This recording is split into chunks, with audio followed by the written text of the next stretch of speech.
Hi guys, it's Blackie. Okay, usually it'd be, if it's Friday, it's down and dirty woodscraft.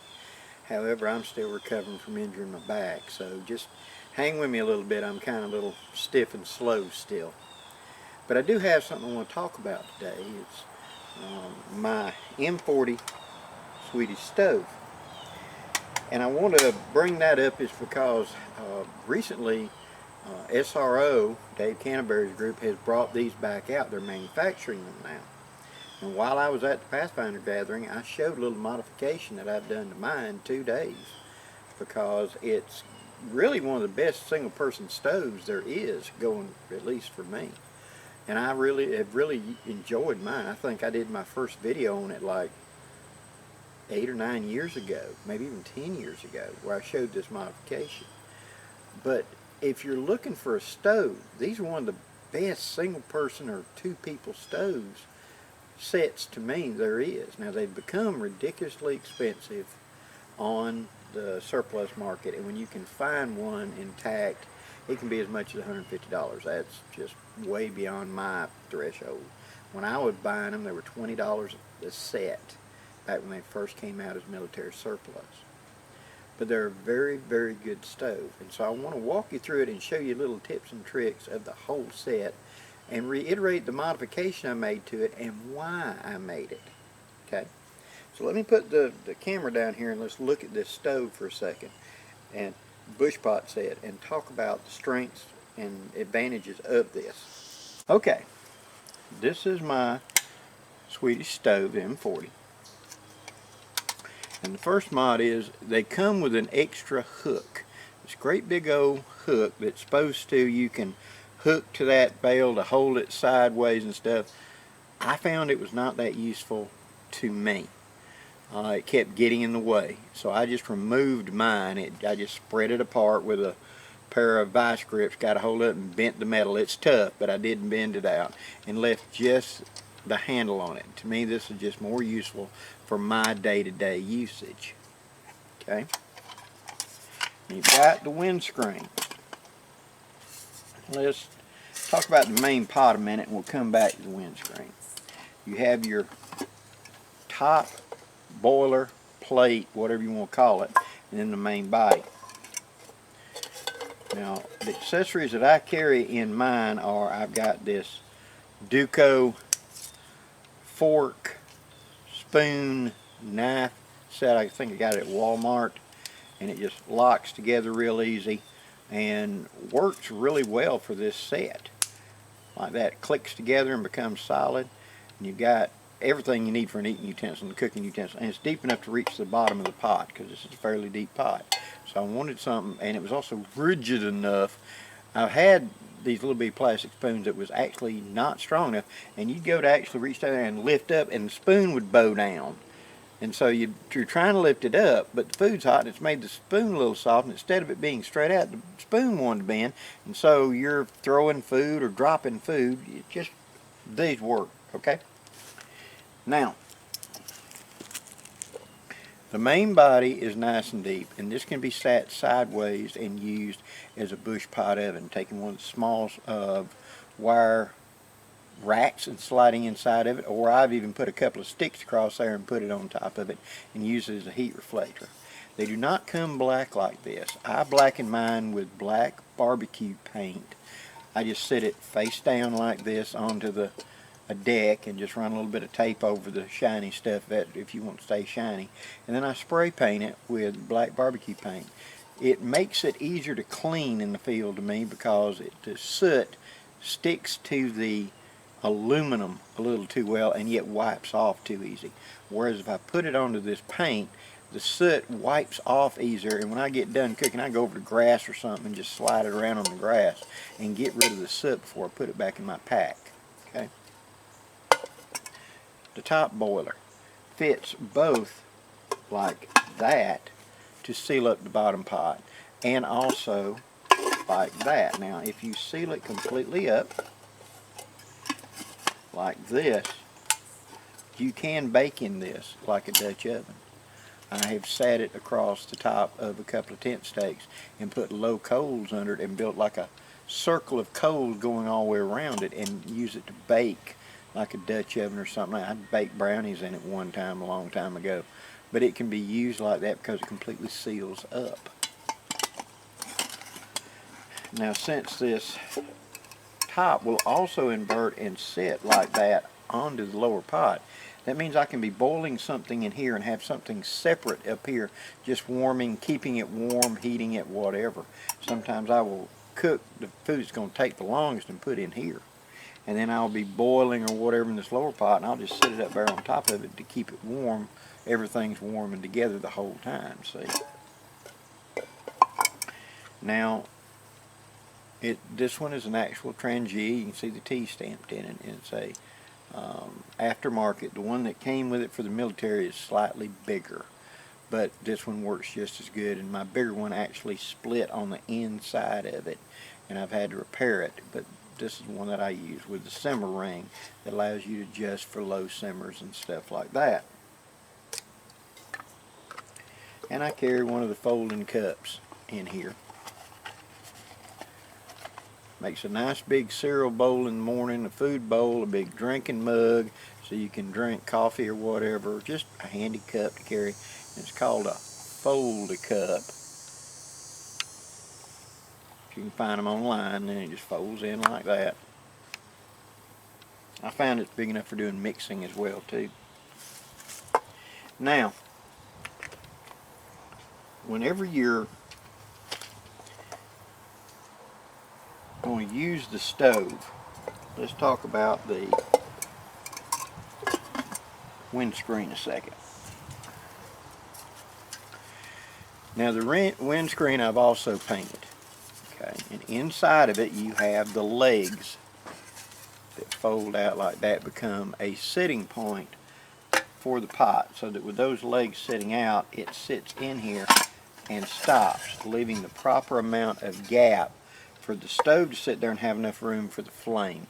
Okay, the metal is malleable and you can bend it, and I bent mine just a little bit to make it fit more snug onto the finished pot, so that whenever I close the whole set up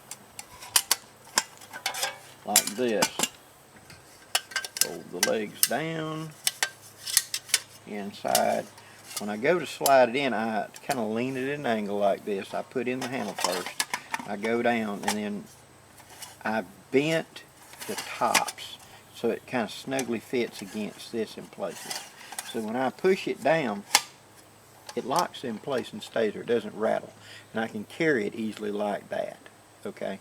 So now I can easily transport it, and this isn't falling off at every opportunity. So you can increase the friction a little bit by bending this just a little bit to make it fit a little snugger. Okay? You set your stove on fire, and then you set your windscreen in place. Notice that big hole in the bottom of it. So I can set this on fire, and then I set the windscreen over it. Now I can take my pot and set it in here. Now the way it comes when you get one of these new or whatever is, the cook pot has to sit like this to sit level. The problem with that is this: all the heat is coming out of this opening right here. Primary flame is going to be coming out this because it's going around the bottom of the pot, and this is a snug fit around here. So the big opening is right here, and there's that steel handle right above it, and this thing gets wicked hot in no amount of time. I mean, just a few moments this thing will get too hot, you cannot possibly touch it. And if you'll look on mine, you see it's got these bend up tabs, so you could stick a stick into it and put it out over a campfire or something to heat up. Remember, this was military, and they melted snow for water, so that would make sense. You could have a bigger fire and be able to hold this out there and get enough water to refill your canteen. But if you look on mine, there's actually a green tint.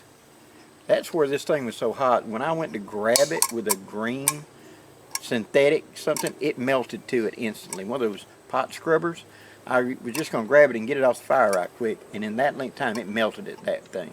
That gets that hot, and that stays that hot because this is stainless steel right here. I modified mine to avoid that because the heat's coming straight out of this big opening. And if you try to put it on from the other way, it sits cockeyed like that. So what I did is I went and modified mine. I cut this notch into it. I measured down about, I think it's right at 3/4 of an inch. It may be a little between a half and 3/4, but you'll figure out. And what it is when you sit this up there with it facing outboard, okay, on the original, here's your measurement. Here's how wide it needs to be and how deep it is for this thing. So come below that hinge. So this is how wide and this is how deep, and I made it about, I think it's 1/2 inch to between a 5/8 inch deep. And how I cut it out was I put a piece of masking tape across there and I drew out my measurements, and then I took it and took a Dremel tool with a cutoff wheel and just cut straight down, and then took it and connected from one to the other. Then I took a file and got rid of any sharp edges on it, whatever. Now that greatly improved this stove, because now with it sitting there and burning, when I put this on this side, this handle stays cool. The heat's actually coming out the far side, see? And so after this has been cooking 10-15 minutes, I can grab and pick this up without burning my hand. Where before, to use it on the other side, you'd have to have something like a heavy mitt or a heavy rag. I even burned one of my neck rags, one of my do-rags, because I was just going to wrap around and grab a hold of it and pick it up, and before I could let go of it, I'd burn that cotton rag. That's how hot this gets. So this way is the way to do it. And so if you get one of these stoves, make this modification. It's not hard, but it makes a difference. Now, main pot. Always put the main pot in and put your bale back here as well, so it does not get as hot. It will get warm because the heat coming out is going to heat it up here then. But this tip right here in the middle, you can pick up, get the pot out without having to use a stick or something. You know, it will hold it, so to speak. Now, finally, the next trick is that once this is going and it's burning, I see a lot of people online doing this. They're trying to put it out, and they want to run their hand right down through the middle of the flame and try to snuff it out. Yes, you can do that, but you got to be quick and not burn yourself. And you're trying to kind of and stick your hand down in the fire, so to speak. That's totally unnecessary, because if this is empty, turn this around and slide it in the side slot right there. Hook one of those internal legs and you can just pick the whole screen off of it if it's hot. Because see, the slot on the side goes down so far, you can actually come in the side, hook that pot stand and pick the whole windscreen up and off out of the way. Now you can come in from the side easily and snuff that out. Set this aside and let it cool off. It'll cool off fairly quickly.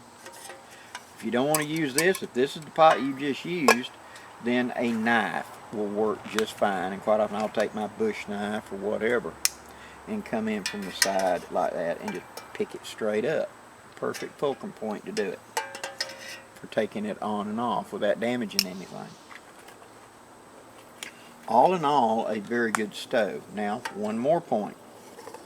When you're not going to use this with this, and you're going to use this as a wood stove, you can invert it like that and put sticks in here and get this going as a fire, and then set that on top of it.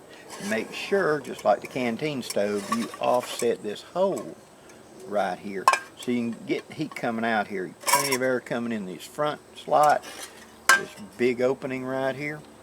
But set it down over your little fire and then set that up there and leave a good gap here for the heat to come out. There are holes around this, and so on a low fire, mostly coals, small twigs, like you saw me last week do my canteen cup stove, this works well too. If I'm just heating up something quick and I do not have any fuel or whatever for my TRANGIA, I can use this as a wood stove as well, this way in this configuration. All in all, a very versatile stove with a lot of uses. I really like this for an immersion heater because I can take this stove, put me like half a pot of water in here, get it going, and then set it in here.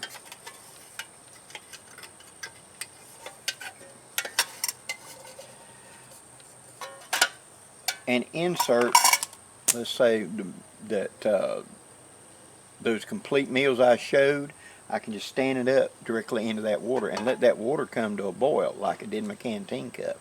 And that will heat up my meal so that when I get done I can pull it out and set my meal into here and use this as my eating tray to eat out of. This will then be clean, and so will the pot. And I will also have hot water. I can clean my fork if I've got I'm utilizing my fork. I've got plenty of hot water right there to clean my fork.